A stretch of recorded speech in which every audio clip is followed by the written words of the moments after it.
नमस्कार। ग्रहों की गोचरीय स्थिति पर रेगुलर वीडियो पाने के लिए साप्ताहिक राशिफल, मासिक राशिफल, त्रैमासिक राशिफल और ग्रहों के बाकी गोचर पर भी रेगुलर अपडेट्स पाने के लिए, जिसके हिसाब से आप अपने जीवन में थोड़ी गाइडेंस प्राप्त कर सकें, इसके लिए मेरे चैनल को अवश्य सब्सक्राइब करें। जिन लोगों ने सब्सक्राइब कर रखा है वो ऑल ये जो नोटिफिकेशन सेटिंग होती है इसको क्लिक करें, क्योंकि कभी कभी कुछ लोग बोलते हैं उनको नोटिफिकेशन नहीं मिलती। आशा करता हूं चैनल को सब्सक्राइब करेंगे और रेगुलर वीडियोस अवश्य आप देखेंगे। नमस्कार। ओम गणेशाय नमः। ओम नमः शिवाय। मैं निखिल ज्योतिष आचार्य आप सभी का मेरे चैनल पर पुनः स्वागत करता हूं।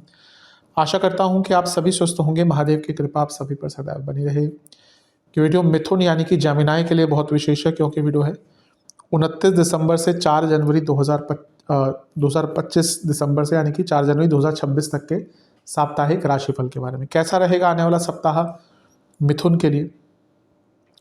जो मेरा साप्ताहिक राशिफल होता है वो प्रमुखतः चंद्रमा और उनकी गति पे आधारित होता है। चंद्रमा बहुत विशेष ग्रह हैं, विशेषताएं चंद्रमा की बहुत है, लेकिन जब हम साप्ताहिक राशिफल की बात कर रहे हैं तो पहला तो उनकी तेज गति, फिर मन का कारक होना और फिर उनकी क्वालिटी कि वह जिस भी भाव राशि ग्रह आदि के साथ संबंध संपर्क कायम करते हैं उनको बहुत एक्टिवेट कर देते हैं।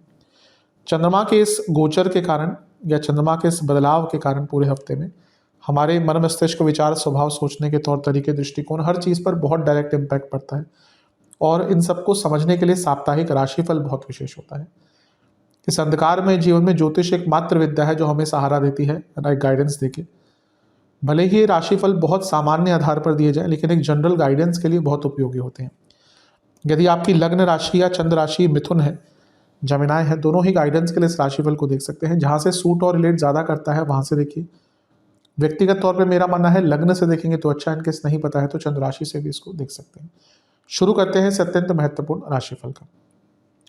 चंद्रमा आपके लाभ स्थान में आ जाएंगे, यानी कि मेष में 29 दिसंबर सुबह के 8 बजे और 31 दिसंबर सुबह के 10 बजे तक यहीं पर रहेंगे।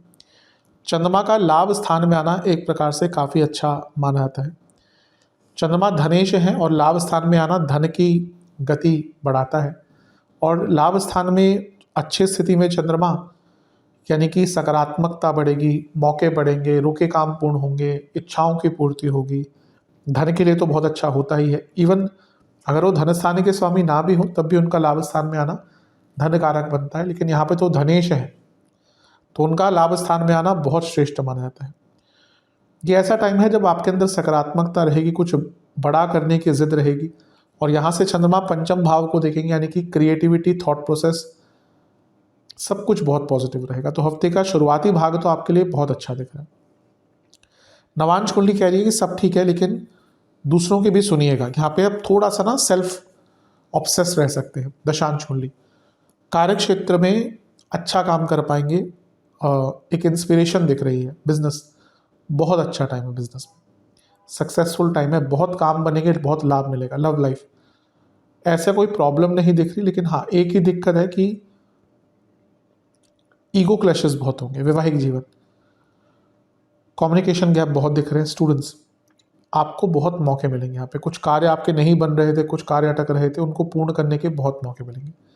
जहाँ तक सेहत की बात है, गले के रोग, इन्फेक्शंस, जिनको डायबिटीज़ है थोड़ा ध्यान दें। सर्वाष्टक में आपका पंचम भाव बली है, ये अपने आप में अंकित कर रहा है कि थॉट प्रोसेस और क्रिएटिविटी दोनों ही बहुत अच्छे रहेंगे। 31 दिसंबर सुबह के 10 बजे चंद्रमा आ जाएंगे आपके 12वें घर में, यानी कि वृषभ में, और 2 जनवरी सुबह के 10 तक यहीं पर रहेंगे। चंद्रमा का 12वें भाव में आना एक प्रकार से बहुत अच्छा नहीं माना था। उच्च के हैं यहाँ पे, ठीक है, कोई दिक्कत नहीं है, लेकिन उच्च के चंद्रमा 12वें घर में और सेंसिटिव हो जाते हैं। अब यही चंद्रमा किसी अच्छे स्थान में होते उच्च के तो बेटर होती चीज़ें, लेकिन 12वें घर के चंद्रमा तो चीज़ों को और सेंसिटिव कर देते हैं, और उच्च के चंद्रमा तो उसको बहुत सेंसिटिव कर देते हैं। और उन पर शनि की दृष्टि भी है। अच्छी चीज़ यह है कि 12वें घर में धन स्थान के स्वामी बैठे हैं, तो धन का लाभ हो सकता है, रुका पैसा आ सकता है। शनि का प्रभाव है जो अष्टमेश है, दूसरे घर और अष्टम के स्वामी का मिलन हुआ, या दूसरे भाव के स्वामी और अष्टम के स्वामी का मिलन हुआ, तो अचानक से धन की प्राप्ति, गुप्त धन की वृद्धि सब दिखता है। शनि भाग्येश भी हैं और चंद्रमा धन स्थान के स्वामी, तो लक्ष्मी भाव का स्वामी धन स्थान को देखेगा, कुछ बदलाव का मौका देखेगा, तो पैसों के लिए अच्छा है। लेकिन जैसे मैं हमेशा कहता हूँ, चंद्रमा मन के कारक हैं, 12वें घर में है, सेंसिटिव हैं, और ऊपर से विषदोष बन रहा है शनि की दृष्टि के कारण। बहुत व्यर्थ की चिंताएं, मतलब कि ना ये टाइम ऐसा जाएगा जब छोटी छोटी बातें, हाइपोथेटिकल सिचुएशंस क्रिएट कर लेना, नेगेटिव सोच रखना, ये सारी चीज़ें बहुत तंग करेंगी। नवांश कुंडली बता रही है कि थोड़ा पॉज लीजिएगा, यहाँ पे ब्रेक लीजिएगा, अपने आप को टाइम दीजिएगा। दशांश कुंडली कार्य क्षेत्र में अगर टीम वर्क या टीम का हिस्सा बन के काम करते हैं तो टीम का हिस्सा बन के ही काम कीजिएगा। एक टीम वर्क की आवश्यकता दिख रही है। बिजनेस में ऐसा लग रहा है आपके पैटर्न, आपका वर्क फ्लो अच्छा नहीं है, इस पर काम कीजिए। लव लाइफ, आपको आवश्यकता है हेल्प की, बाहरी लोगों की, बल्कि बाहरी मतलब कि जो आपके दोस्त वगैरह हैं, म्यूचुअल फ्रेंड्स हैं, क्योंकि ऐसा लग रहा है आप दोनों के बीच में अगर प्रॉब्लम है तो उसको आप सॉल्व नहीं कर पा रहे। वैवाहिक जीवन, अट्रैक्शन की कमी थोड़ी रहेगी, थोड़ा ध्यान भटकता हुआ दिख रहा है। स्टूडेंट्स, एक ही दिक्कत है कि आप बहुत शॉर्टकट्स ले रहे हैं और ये आगे चलकर बहुत तंग करने वाले हैं। सेहत की बात है, जहाँ तक पेट के रोग, गले के रोग, पैरों के रोग, सर्वाष्टक में आपका 12वां घर ही बली है, थोड़े खर्चे बढ़ सकते हैं हफ्ते के अंत में। मानसिक दृष्टिकोण से तो बहुत कष्टकारी रहेगा। 2 जनवरी सुबह के 10 बजे चंद्रमा आपके लग्न भाव में आकर बैठ जाएंगे, यानी कि मिथुन में, और सप्ताह के अंत तक यहीं पर रहेंगे। चंद्रमा का लग्न में आना एक प्रकार से अच्छा होता है। अच्छा, यहाँ पे वो धनेश है, धनेश होने के नाते जब भी लग्न में आएंगे तो धनयोग बनता ही है। यहाँ पे वो आपके 2 केंद्रों के स्वामी के साथ है, सप्तमेश और दशमेश, यानी कि बिजनेस में कुछ काम अटका होता, पैसा अटका हो तो वो आ सकता है। करियर में भी कुछ एरियाज वगैरह मिल सकते हैं, या कुछ पैसा अटका हुआ था, या कुछ एक्स्ट्रा इनकम बन सकती है आपकी। लेकिन चंद्रमा पर इतने ग्रहों का प्रभाव कभी भी अच्छा नहीं होता। ये हफ्ता ना आपका ऐसा रहेगा कि हफ्ते का शुरुआती भाग तो बहुत अच्छा, सब कुछ अच्छा, कभी कभी होता है, सबने अनुभव किया होगा, उसके पीछे चंद्रमा का गोचर होता है। शुरुआत बहुत अच्छी हुई हफ्ते की, और मध्य में आके आपके लिए प्रॉब्लम बहुत स्टार्ट हो जाएगी, और अंतिम भाग भी कोई बहुत विशेष नहीं दिख रहा। राहु का प्रभाव चंद्रमा पर, गुरु साथ में बैठे हैं जो वक्री हैं, और इतने सारे ग्रहों का प्रभाव, 5 ग्रहों की दृष्टि एक साथ में बैठे, कभी भी चंद्रमा पर इतने ग्रहों का प्रभाव अच्छा नहीं होता। हफ्ते का अंतिम भाग दुश्मन बढ़ेंगे, इमेज खराब हो सकती है, बहुत कंफ्यूज रहेंगे, डिल्यूजन रहेगी, पता नहीं चलेगा कि अपना कौन है पराया कौन है, किस पे ट्रस्ट करें किस पे ना करें, गलत लोगों पे ट्रस्ट करेंगे, फोकस बहुत कम रहेगा, खराब रहेगा। बल्कि कार्य क्षेत्र हो, बिजनेस हो, गलतियां कर सकते हैं, और कई लोगों से संबंध भी बिगड़ सकते हैं। हफ्ते का अंतिम भाग आपके लिए अच्छा नहीं दिख रहा।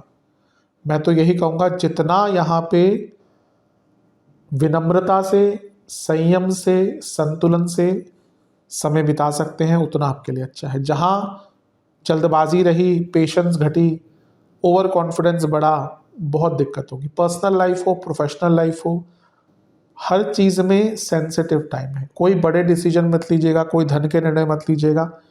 किसी से बातचीत करें, स्पेशली अगर वो आपको नहीं जानता, तो बहुत केयरफुल होकर, अपने राज भी दूसरों के आमने सामने मत खोलिएगा। कुछ लोगों की आदत तो खैर, मिथुन वालों की स्पेशली, उनको बातें करना बहुत अच्छा लगता है।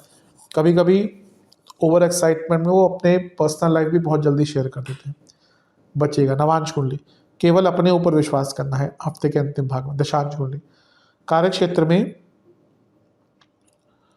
आपके कलीग्स बहुत तंग कर सकते हैं, थोड़ा ध्यान दीजिएगा। बिजनेस, कोई रिस्क नहीं लेना, गलतियों को सुधारने का पहले प्रयास कीजिए। लव लाइफ, अच्छा टाइम नहीं है, टाइम मैनेजमेंट पर ध्यान दें, क्या कब बोल रहे हैं ये बहुत इंपॉर्टेंट रहेगा। वैवाहिक जीवन, एक ही परेशानी है कि बड़ी सोच नहीं है, दोनों की ही छोटी छोटी बातों पर झगड़े। स्टूडेंट्स, कमिटमेंट पर काम कीजिए अपनी, जो अभी अच्छी नहीं है।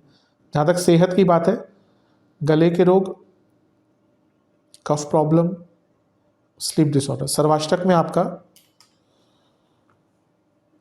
लाभ स्थान बली है। पैसा तो आएगा, लेकिन मानसिक दृष्टिकोण से हफ्ते का अंतिम भाग बहुत तंग करने वाला है। उपाय के स्वरूप में गणपति जी को मिश्री का भोग लगाइए, फल का भोग लगाइए, और ओम गणनायकाय नमः मंत्र का 108 बार जाप कीजिए। आशा करता हूँ वीडियो काम आएगी। चैनल पर सब्सक्राइब कीजिए, वीडियो को लाइक कीजिए। मिलता हूँ अगली वीडियो में, तब तक के लिए ओम नमः शिवाय।